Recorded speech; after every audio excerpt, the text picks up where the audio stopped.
Welcome back. It's day 4, and we are with our STAYcation Bible School, Feet That Follow. And today's story actually has to do with feet and washing feet. And so that's kind of neat for today's theme. We are going to talk about what that means. Like, I don't necessarily take time to wash my feet beyond sticking them in the bathtub, but we're going to talk about what that means and learn more about it. In the meantime, we're going to take a break and let you hear that story from our storytellers for STAYcation Bible School, and we'll see you again in a little while. So enjoy the story. Today's scripture reading comes from the Gospel of John, chapter 13, verses 1 through 15, and then skips a little bit to verses 31 through 35. Let us listen for what God is saying to God's church. Now, before the festival of the Passover, Jesus knew that his hour had come to depart from this world and go to the Father. Having loved his own who were in the world, he loved them to the end. The devil had already put it into the heart of Judas, son of Simon Iscariot, to betray him. And during supper, Jesus, knowing that the Father had given all things into his hands, and that he had come from God and was going to God, got up from the table, took off his outer robe, and tied a towel around himself. Then he poured water into a basin and began to wash the disciples' feet and to wipe them with the towel that was tied around him. He came to Simon Peter, who said to him, "Lord, are you going to wash my feet?" Jesus answered, "You do not know what I am doing, but later you will understand." Peter said to him, "You will never wash my feet." Jesus answered, "Unless I wash you, you have no share with me." Simon Peter said to him, "Lord, not my feet only, but also my hands and my head." Jesus said to him, "One who is bathed does not need to wash, except for the feet, but is entirely clean. And you are clean, though not all of you." For he knew who was to betray him, and for this reason he said, "Not all of you are clean." After he had washed their feet, Jesus had put on his robe and had returned to the table. Jesus said to them, "Do you know what I have done to you? You call me teacher and Lord, and you are right, for that is what I am. So if I, your Lord and teacher, have washed your feet, you also ought to wash one another's feet. For I have set you an example, that you also should do as I have done to you." When he had gone out, Jesus said, "Now the Son of Man has been glorified, and God has been glorified in him. If God has been glorified in him, God will also glorify him in himself, and will glorify him at once. Little children, I am only with you a little longer. You will look for me, and as I said to the Jews, so now I say to you, where I am going, you cannot come. I give you a new commandment, that you love one another. Just as I have loved you, you also should love one another. By this, everyone will know that you are my disciples, if you have love for one another." Friends, holy wisdom, holy word. Thanks be to God. So, we're back. So, Stephen,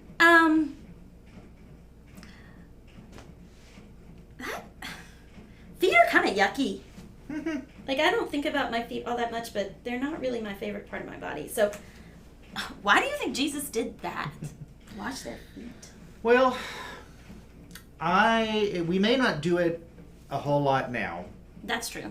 but back then, when Jesus was living, if you washed someone's feet, that was something that was a really big act of hospitality. Hospitality is kind of a big word. It means something that we do for someone else that shows us our love for them. And also, you have to remember, back then, they didn't have cars. Yeah. They didn't have planes or trains or Even subway. sidewalks. They didn't have Uber or Lyft or anything like that. So the only way they got around was by walking. And it was really dusty back then, and everybody wore sandals, kind of like these, a little bit different. Like so when you got to somebody's house, you would you would often need to wash your feet before you came in because it would get really dirty. So it's like how we like just scrape our feet on Yeah, a rug before we come in the house now? Yeah, but I think what made it really weird is that back then we don't have slaves these days, and that's good. But back then they had slaves and servants, people that had to work even though they weren't paid, and often it was their job to wash the feet of the people who owned them. Yeah. So for Jesus to do that, That's huge. It's like him saying he's a servant. yeah, I mean, yeah, it definitely was kind of weird because people in power, like somebody big and strong, like a king or an emperor, you would never expect them to get down on their hands and knees and to wash someone else's feet. So for Jesus to do that, it was like Jesus saying, hey, if you want to follow me, it's not about our comfort, it's not about what is convenient for me, but rather it's about us serving one another. So speaking of serving, I keep hearing this word, servant leadership. Is that what you're talking about? Like, what does that mean? How is Jesus a servant leader, and how can we be?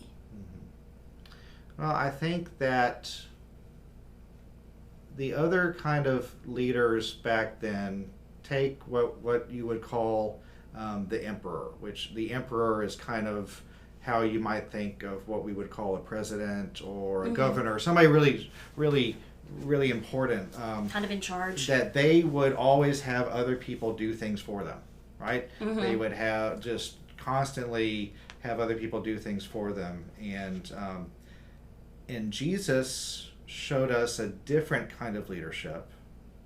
Jesus shows us a way of following him in which the first question we should ask is, how can I help my neighbor? How can I show love to someone else? And maybe that means washing someone's feet, like literally washing someone's feet. Maybe it could be something else, like, I don't know, what are some other ways that we that's can... what I was thinking about. Maybe cooking for someone if they just got back from the hospital. Like Trisha and I, we recently had our first child, Hazel Grace, and things have been really crazy as we try to figure out how to live with a baby in the house. And some people have been really nice to us and have bought us gift cards or have cooked us meals. So that's one way you can. Yeah. So by helping somebody that is having trouble, trying to think what else. What about, because feet are kind of gross, are there any like yucky jobs that maybe happen in a family that you could do because somebody else and then somebody else doesn't have to? Like, I think about cleaning the bathroom or something like that. Or cleaning out the litter box. Or the litter box. Out the cat's litter box. Or walking with your pet and having to scoop up the dog do. Like, those are some things that... Is that like what it was like for him to kneel down and wash feet? Yeah, so his disciples were really surprised. Yeah, I would imagine. Because Jesus was going to wash Peter's feet, and guess what Peter said? He didn't want to. Yeah, Peter's like, no, I should be washing your feet. And Jesus says, no, I'm trying to teach you all something.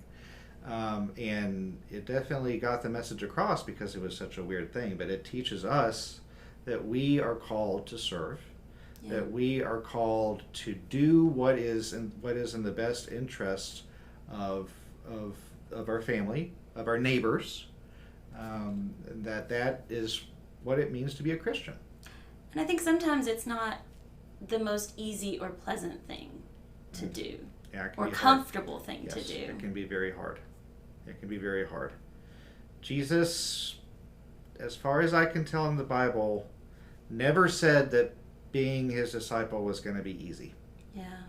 He did say it was going to be very important, and a lot of really important work to do to help people that are hurting or are lost or lonely. But sometimes doing the right thing is not always easy. Yeah. But together we can do it because God calls us to do it as a family. Yep. So, thank you. And we invite you to take some time with your family to explore some different ways that you can be servant leaders for each other. And we'll see you in a day.